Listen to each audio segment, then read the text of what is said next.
break this down.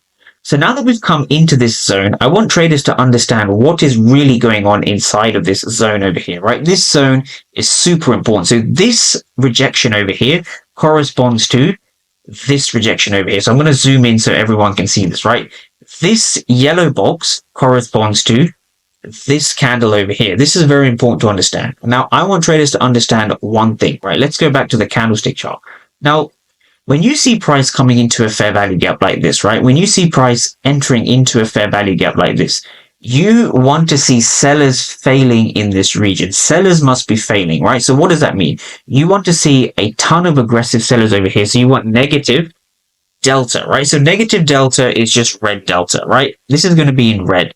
So when you see negative delta or red delta, it shows you sellers are very active at this area. Aggressive sellers are active at this area. This is what we have just over here, right? So we see so much red. In fact, when we go in and we look at the candles, we see 128 for 14. So we see so many aggressive sellers compared to the aggressive buyers, right? What's also important to notice that we have a 5 and a 0, right? We also have a 0 over here, 19 for 0, and we also have another 4 for 0, as well as 181 for 19. So what you can see just by looking at this rejection and the next rejection is that we have a lot of aggressive sellers in this area. Now, do these aggressive sellers get rewarded? Let's go back to the candlestick chart, right? Do these aggressive sellers get rewarded? Well, in fact, they don't get rewarded, because if these sellers were rewarded, they would have successfully broken the zone, right? They would have broken below this area.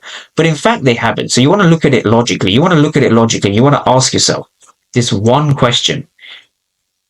The sellers have failed, and the reason they failed is because we've rejected above this area, and we've also left a small fair value gap over here. So this is going to be our POI. This is a 5-minute POI. So we've rejected off this area, and now we've left a POI over here.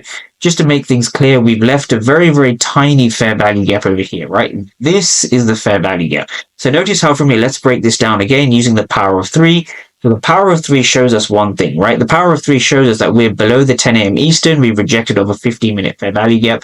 And now we're waiting for a further rejection of this 5-minute candle, right? 5-minute fair value gap, sorry. So let's break this down from the order flow. So notice how we have a ton of aggressive sellers, but they haven't been rewarded at the fair value gap, right? This is super important to understand. Now from here, what's even more interesting, let's break this down. So we see the fair value gap just over here. This is the bullish fair value gap over here. Now let's break things down again in terms of this on the order flow and ATAS platform. So look at how prices come into this area. And I want traders to understand you don't need to read every single number. In fact, reading every single number is the worst way to go about it. You want to be looking at specific bold patches, as I call them in the order flow. This is the ATAS platform, ATAS. You want to be looking for the bold patches. Now, the bold patches are telling you who's aggressive and who's passive, right? So we see a bold patch over here. We see 459 for only 235. So it's roughly double the amount of aggressive sellers compared to the aggressive buyers.